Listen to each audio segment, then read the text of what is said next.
Find the range of this particular function.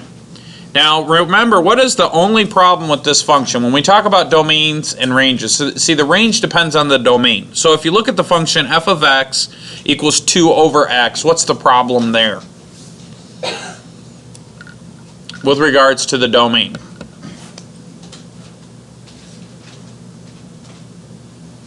There's only two restrictions on domains. One is you can't take the square root of a negative number, or an even root, I should say, of a negative number. And what's the other problem?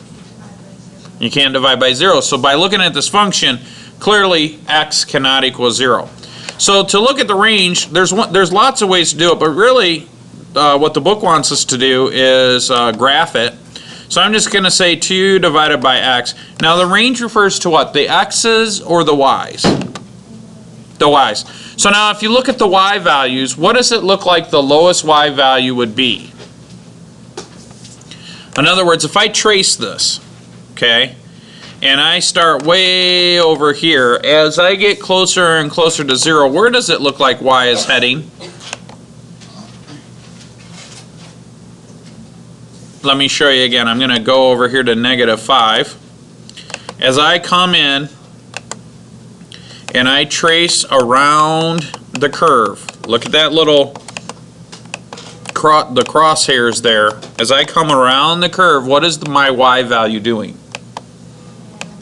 It's going down, right? It's actually decreasing, right? It's becoming more and more negative, right? So when do you think that stops? What's the lowest y value that you think that we'll have? It looks like it's approaching negative infinity, right?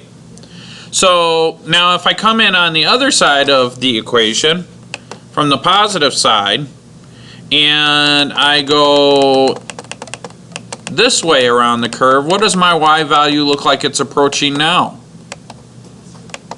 Positive infinity.